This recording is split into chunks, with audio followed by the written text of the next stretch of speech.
Tetap semangat terus melangkah dan tak pernah padam. Kembali dengan Sandias Channel, channel yang menginfokan tentang informasi yang terupdate saat ini dan juga informasi tentang pengembangan diri, bagaimana kita bisa menjadi sukses di YouTube. Untuk itu, tonton terus sampai habis dan jangan di skip, like, share, komen, dan tentunya subscribe. Untuk itu, ayo kita mulai dengan pembahasan tentang meningkatkan pengembangan dan monetisasi. Teman-teman, tentunya bagi pemula ya, saya rasa menjadi YouTuber pemula bisa menjadi tantangan yang berat ya, menantang ya. Jadi, tapi jangan khawatir, saya di sini atau kita di sini akan berusaha meningkatkan pengembangan dan monetisasi channel kita ya. Apa dan bagaimana langkah pertama untuk kita menjadi YouTuber atau memulai konten di YouTube? Jadi persiapan awalnya adalah memulai persiapan beberapa hal yang harus kita persiapkan, yaitu membuat akun YouTube tentunya, dengan membuat akun YouTube yang profesional ya. Kemudian membuat konten yang berkualitas dan relevan dengan audiens kita. Dan kemudian membuat thumbnail yang menarik serta deskripsi yang jelas. Ini juga penting ya, karena thumbnail ini adalah pintu awal dari audiens untuk melihat channel kita. Kalau thumbnailnya menarik, akan penasaran dan akan membaca deskripsinya. Kalau deskripsinya tepat sesuai dengan harapan dan keinginan para audiens, saya yakin mereka akan buka konten kita. Itu juga penting ya. Dan kemudian membuat tag yang relevan dan dengan kategori yang tepat.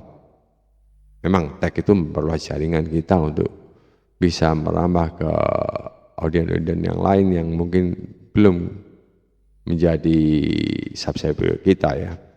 Sehingga mereka bisa mencari apa yang mereka inginkan sesuai dengan tag yang kita tulis ya. Jadi tag yang kita tulis ya, tag yang kita bagikan itu harus relevan dengan apa yang kita siarkan, apa yang menjadi konten kita tampilkan.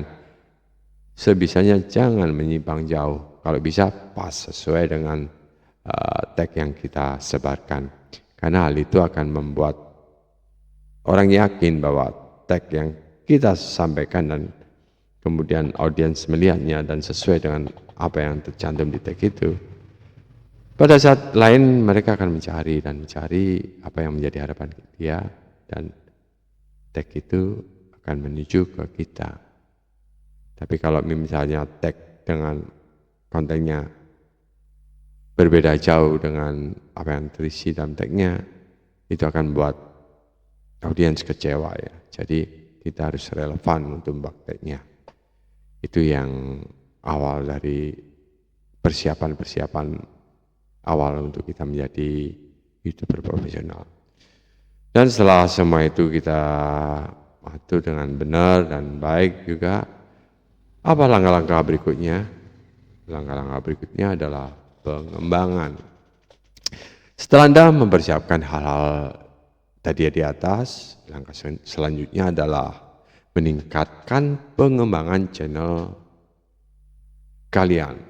Jadi seperti membuat konten yang konsisten dan teratur. Apa itu konsisten dan teratur? Jadi kontinuitas yang waktunya terus sebisanya tetap. Jadi misalnya jam 10 ya jam 10, ada jam 12 jam 12, jadi kontinuitas ada. Untuk apa?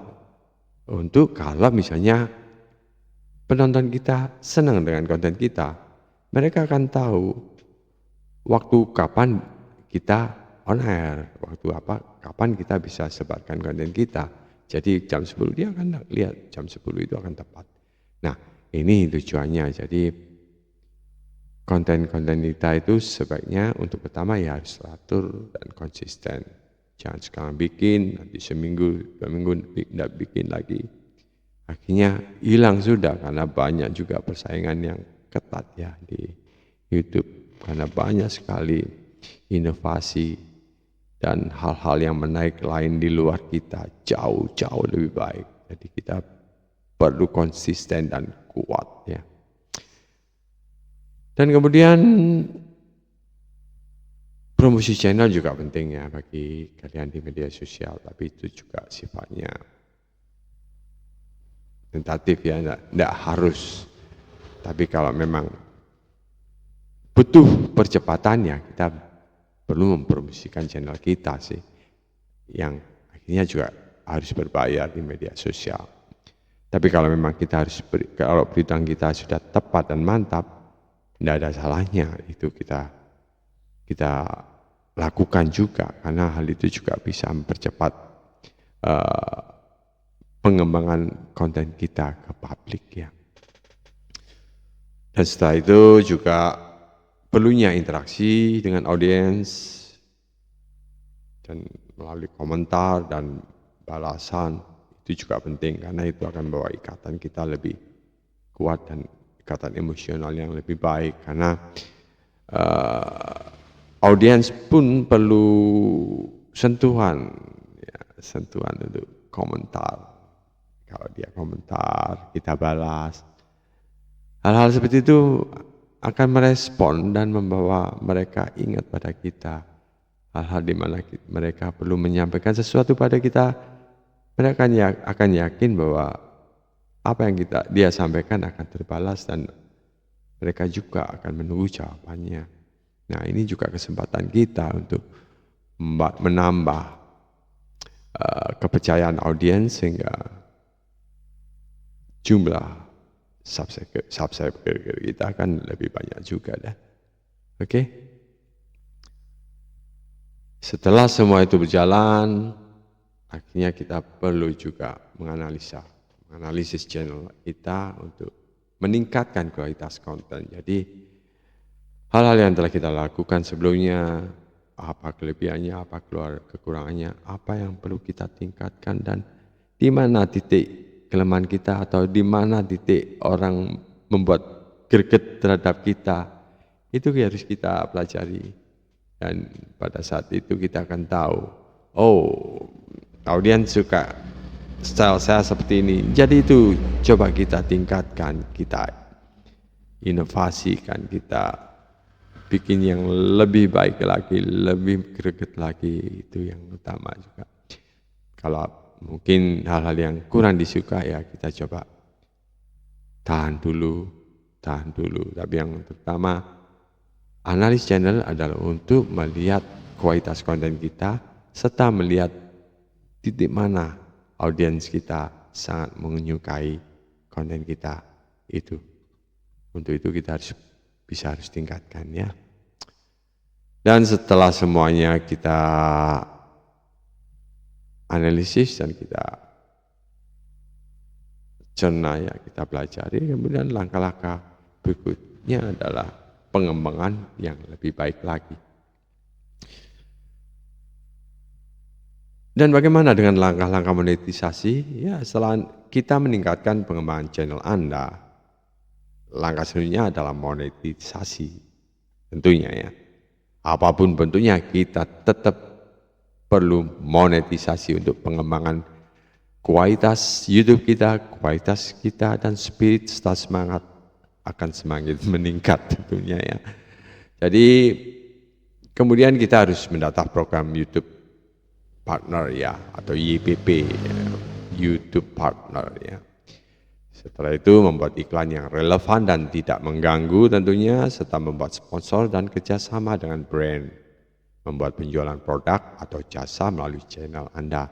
Ini akan meningkatkan monetisasi kita, otomatis pengembangan YouTube kita semakin luas ya, di samping kita berusaha melalui style kita, cara komunikasi kita, cara penyampaian dan figur kita setelah jalan. Kemudian pengembangan berikutnya adalah dengan bekerja sama dengan pihak-pihak lain ya, terutama dengan pihak-pihak iklan ya, atau produk-produk yang perlu kita ajak kerjasama agar semua itu bisa saling menguntungkan intinya ya. Jadi mendapat program YouTube Partner ya, kita harus mendaftar itu YouTube Partner. kemudian membuat iklan yang relevan dan tidak mengganggu tentunya, serta membuat sponsor, serta kerjasama dengan brand.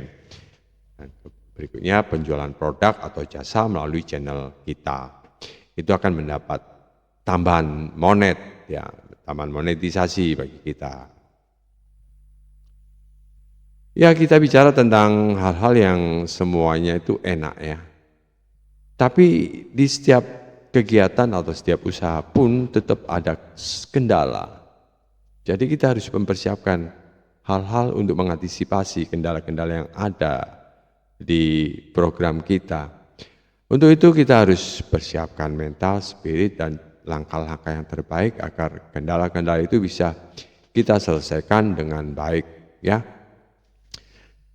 Dalam perjalanan sebagai YouTuber memang akan menghadapi itu, pasti, seperti komentar negatif dan haters tentunya, serta keterbatasan waktu dan sumber daya, kesulitan meningkatkan pengembangan channel, dan kesulitan monetisasi channel. Itu pun tetap menjadi hambatan bagi kita, dan kita harus berpikir bagaimana solusi untuk menyelesaikan hal-hal seperti itu. Tetap, setiap usaha pasti ada hasil. Jangan khawatir. Kita memiliki beberapa solusi untuk kendala-kendala tersebut. Ya, jadi kita jangan setiap ada kendala kecil pun kita drop. Itu salah. Karena perusahaan itu memang semakin besar usaha yang kita lakukan, semakin gede juga tantangan yang kita hadapi. Jadi jangan khawatir. Solusi dan keadaan apapun pasti ada jalan keluarnya. Bagaimana caranya? Oke, untuk solusi dari kendala tersebut yang di atas yang saya sampaikan tadi adalah membuat konten yang positif dan menginspirasi. Ya.